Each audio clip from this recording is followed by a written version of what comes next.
Hi all, welcome to my channel Joy Infobox. So எல்லாருமே வந்து தம்ப்லைனில் டிஎன்பிஎஸ்சியோட preparation study plan அப்படின்னு சொல்லிட்டு பார்த்துட்டு தான் உள்ள வந்திருப்பீங்க. ஸோ என்னோட ஸ்டடி பிளான் நான் வந்து Jan 1 இருந்து 2026 நடக்க போகிற டிஎன்பிஎஸ்சி எக்ஸாம்ஸுக்கு நான் எப்படி ப்ரிப்பேர் பண்ண போகிறேன் அப்படின்னு நான் எனக்கு போட்டுக்கிட்ட பிளானை பற்றி தான் நான் உங்களுக்கு ஷேர் பண்ண போகிறேன். அண்ட் டெய்லி நான் வந்து என்னென்ன படிக்கிறேன் அப்படிங்கிறது உங்களுக்கு ஒரு ஷார்ட்ஸ் மாதிரி இல்லைனா ரீல்ஸ் மாதிரி நான் உங்களுக்கு வந்துட்டு ஷேர் வந்து பண்ணுவேன். ஏன்னா வந்துட்டு நான் நான் ஒர்க் பண்ணிக்கிட்டே தான் என்னோட ப்ரிப்ரேஷனும் பண்ணுறேன். ஸோ ஒர்க் வந்து எனக்கு வந்து ப்ராப்பரான டைம் 9 to 5 அப்படி கிடையாது, எனக்கு ஷிஃப்ட் வந்து மாறி மாறி வரும். ஸோ அதுக்கேற்ற மாதிரி தான் என்னோட ப்ரிப்ரேஷன் டைமும் நான் வந்து மாற்ற வேண்டியது இருக்கும். ஸோ அதனால என்னால் இந்த டைம் தான் கண்டிப்பாக வந்து படிப்பேன் அப்படின்னு சொல்லி ஒரு டைம் ஃபிக்ஸ் பண்ண முடியாது. எனக்கு எப்போ டைம்லாம் கிடைக்குதோ அந்த மாதிரி தான் நான் வந்து என்னோட ப்ரிப்ரேஷன் வந்து பண்ண போகிறேன். ஸோ அதுக்கு எனக்கு ஒரு பிளான் வேணும், கரெக்டாக? ஸோ நான் வந்து நிறையா சேனல்ஸில் வந்துட்டு பார்த்தேன், நிறையா 180 days, அப்புறம் வந்துட்டு 90 days கம்ப்ளீஷன், இந்த மாதிரி நிறையா ஸ்டடி பிளான்ஸ்லாம் வந்துட்டு இருக்குது. கம்ஃபர்டபுளாக வந்து தெரியல. ஸோ எப்படி ப்ரிப்பேர் பண்ணால் எனக்கு கம்ஃபர்டபுளாக இருக்குமோ அதை யோசித்து நான் ஒரு பிளான் போட்டிருக்கேன். ஸோ தட் உங்ககிட்ட ஷேர் பண்ணால் மேபி என்ன மாதிரி இருக்கிறவங்களுக்கு அது யூஸ் ஆகும்னு சொல்லிட்டு தான் இந்த சேனலில் நான் ஷேர் பண்ணியிருக்கேன்.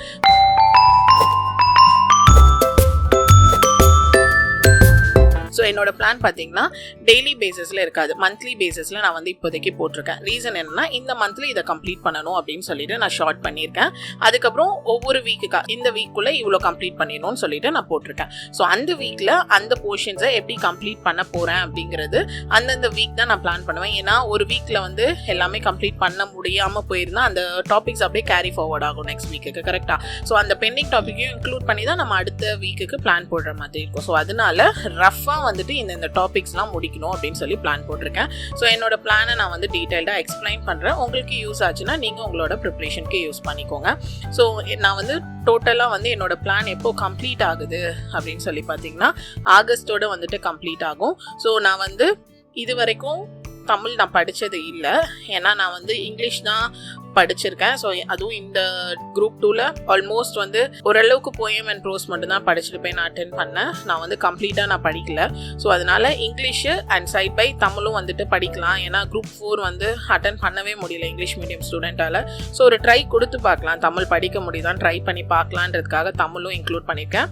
அப்புறம் ஜென்ரல் ஸ்டடீஸு, கரண்ட் அஃபேரு, அதுக்கப்புறம் மேக்ஸு. ஸோ ஒரு நாளில் இங்கிலீஷு, தமிழ், general studies, current affair, maths இப்படி எல்லாமே வந்து இன்க்ளூட் பண்ணணும். நான் மேக்ஸில் வந்து கொஞ்சம் ஸ்ட்ராங், மற்ற சப்ஜெக்டை கம்பேர் பண்ணும்போது எனக்கு மேக்ஸ் நல்லா வருங்கிறனால நான் மேக்ஸுக்கு ரொம்ப கான்சென்ட்ரேட் பண்ண போகிறது இல்லை. பட் ப்ரீவியஸ் இயர் கொஸ்டின்ஸில் என்னென்ன கொஸ்டின் கேட்டிருக்காங்கன்றதை நான் ரெஃபர் பண்ணிக்க போகிறேன். அண்ட் கரண்ட் அஃபேர் வந்துட்டு எனக்கு அதுதான் வந்து ஒரு பெரிய பார்ட்டாக இருந்த மாதிரி இருக்கும். நிறைய பேருக்கு கரண்ட் அஃபேர் வந்து ஈஸியாக படிச்சிருவாங்க, பட் எனக்கு வந்து கரண்ட் அஃபேர்ன்றதே ஒரு பெரிய சப்ஜெக்ட் மாதிரி வந்துட்டு தோணும். ஸோ அதனால் வந்துட்டு கரண்ட் அஃபேருக்கு நான் ஒரு டைம் ஸ்பெண்ட் பண்ண போகிறேன். Next general studies, English, Tamil. So இங்கிலீஷை பொறுத்த வரைக்கும் நான் வந்து ஆகஸ்ட் வரைக்கும் அப்படிங்கிறனால ஒரு வீக்குக்கு ஒரு போயம் அண்ட் ஒரு ப்ரோஸ் தான் போட்டிருக்கேன். ஒரு வீக்குக்கு, அதாவது 7 நாளில் ஒரு போயம் அண்ட் ஒரு ப்ரோஸ் தான் கம்ப்ளீட் பண்ண போகிறேன். ஏன்னா 30 போயம்ஸ் அண்ட் 30 ப்ரோசஸ் இருக்குது. பட் படிக்கிறத கிளியராக படிக்கணுன்றதுக்காக நான் இப்படி போட்டிருக்கேன். அடுத்து யூனிட் 1 ஆன கிராமர். ஸோ கிராமரை வந்துட்டு நான் 5 வீக்ஸில் கம்ப்ளீட் பண்ணணுன்றதுக்காக 5 வீக்ஸுக்கு கிராமர் போட்டிருக்கேன். நெக்ஸ்ட் தமிழை பொறுத்த வரைக்கும் தமிழுக்கு ஃபஸ்ட்டு பேசிக் தமிழ் வந்து தெரியணும். அதாவது இந்த குட்சியலுகரம், குட்சியலிகரம், ஒற்றலப்படை, அதாவது இந்த எழுத்துனா என்ன, சொல்னா என்னன்ற அந்த பேசிக்ஸ் தெரியணும். ஸோ அந்த பேசிக் தமிழுக்காக நான் வந்துட்டு ஒரு 5 வீக்ஸ் போட்டிருக்கேன்.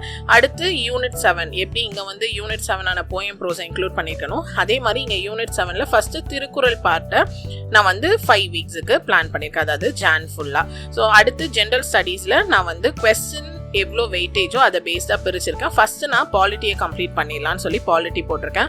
கான்ஸ்டியூஷன் ஆஃப் இந்தியா பொறுத்த வரைக்கும் கொஞ்சம் பெரிய டாபிக், ஏன்னா நான் வந்து அதில் 3 டாபிக் ஒரு வீக்கு கம்ப்ளீட் பண்ணுற மாதிரி நான் வந்து ஃபஸ்ட்டு இந்தியன் பாலிட்டி முடிச்சுட்டு அதுக்கப்புறம் தான் நெக்ஸ்ட் போகிறேன். ஸோ அந்த மாதிரி கரண்ட் அஃபேர் அக்டோபர்லேருந்து ஸ்டார்ட் பண்ண போகிறேன். ஸோ அந்த பிளானை வந்துட்டு நான் அப்படியே ஒரு கோத்ரூ கொடுக்குறேன். ஸோ உங்களுக்கு பாலிட்டி முடிச்சதுக்கப்புறம் நான் யூனிட் 7 வந்து ஸ்டார்ட் பண்ணியிருப்பேன். அதுக்கு அடுத்து வந்துட்டு யூனிட் 7 முடிச்சதுக்கப்புறம் இந்தியன் எக்கானமி ஸ்டார்ட் பண்ணியிருப்பேன். அதுக்கப்புறம் யூனிட் 9 வந்து, அதாவது இந்தியன் எக்கானமியோடைய டெவலப்மெண்ட் அட்மினிஸ்ட்ரேஷன் ஸ்டார்ட் பண்ணியிருப்பேன். அது முடிச்சுட்டு தான் ஹிஸ்ட்ரி போயிருப்பேன். ஹிஸ்ட்ரிக்கு அப்புறம் ஐஎன்எம் டாபிக் கண்டினியூ ஆயிருக்கும். ஐஎன்எம்க்கு அப்புறம் ஜியாகிரஃபிக்கு அப்புறம் தான் சயின்ஸ் வந்து போட்டிருக்கேன். ஸோ அந்த மாதிரி தான் தமிழ், அதுக்கப்புறம் கரண்ட் அஃபேர் நான் பிளான் வந்து பண்ணியிருக்கேன். ஸோ கரண்ட் அஃபேரை பொறுத்த வரைக்கும் நான் சஞ்சுவோட கரண்ட் அஃபேர் தான் ப்ரிஃபர் பண்ண போகிறேன். எனக்கு அது கொஞ்சம் படிக்கிறதுக்கு ஈஸியாக இருக்குது, கிளியராகவும் இருக்குது. ஸோ சஞ்சுவோட கரண்ட் அஃபேர் மட்டும்தான் படிக்க போகிறேன். தமிழுக்கு வந்துட்டு மல்டிபிள் சோர்சஸ் வந்து இருக்குது. இங்கிலீஷ்க்கு ஸ்கூல் புக் வச்சு தான் படிச்சு ஆகணும். கிராமர் எல்லாம் வெளியே தான் ரெஃபர் பண்ண போகிறேன். ஸோ ஜென்ரல் ஸ்டடீஸை பொறுத்த வரைக்கும் ஸ்கூல் புக்ஸு, அதுக்கப்புறம் அந்தந்த சப்ஜெக்ட்டுக்கு வெளியே இருக்கிற ஆத்தர் புக்ஸ் ரெஃபர் பண்ண போகிறேன். ஸோ என்னென்ன புக்ஸ் ரெஃபர் பண்ணுறேன்றது உங்களை நான் டெய்லி vlogsல வந்து காட்டுறேன். ஸோ என்னோட vlog-ஐ பொறுத்த வரைக்கும் உங்களுக்கு டெய்லி நான் என்ன படிக்கிறேன்றது காட்டியிருப்பேன். அண்ட் அது மட்டும் இல்லாமல் vlog பார்க்குறவங்களும் ஏதாவது கற்றுக்கணும்ல. ஸோ அதனால வந்துட்டு டெய்லி வந்துட்டு நம்ம 5 ப்ரீவியஸ் இயர் கொஸ்டின் பற்றி பார்க்க போகிறோம். முடிஞ்சால் கரண்ட் அஃபேர் கொஸ்டின் அதில் 2 இன்க்ளூட் பண்ணுறேன். So 2 current affair 3 previous year question கிளியராக வந்துட்டு உங்களுக்கு மனப்பாடம் ஆகிற மாதிரி டிஸ்பிளே பண்ணுறேன். அந்த 5 கொஸ்டின் உங்களால் முடிஞ்சால் என்னோட vlog பார்த்து நீங்கள் படிச்சுட்டு வாங்க. ஸோ இதெல்லாம் தான் அப்கமிங் டேஸில் என்னோட ஜாய் இன்ஃபோபாக்ஸ் சேனலில் உங்களுக்கு வந்துட்டு வரும். ஸோ உங்களுக்கு பிடிச்சா என்னோட சேனலை சப்ஸ்கிரைப் பண்ணுங்கள். அண்ட் என்னோட சேர்ந்து நீங்களும் வந்துட்டு ப்ரிப்ரேஷனை ஸ்டார்ட் பண்ணுங்கள். ஸோ வீக் 1ல் ஒவ்வொரு நாளும் நான் எப்படி பிளான் பண்ணுறேன்றதை நான் நெக்ஸ்ட் வீடியோவில் உங்களுக்கு வந்துட்டு காட்டுறேன். தேங்க்யூ.